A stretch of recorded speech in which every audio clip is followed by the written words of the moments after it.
came to shower not getting warm, and this I see. There's water right there and it's trickling, and there's dust. So I'm guessing half tank is kaput.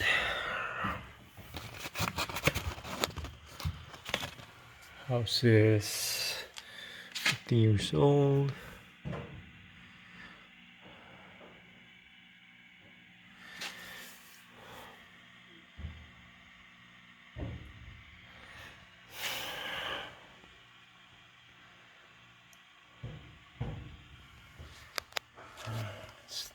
Rust coming out, so it's probably rusted.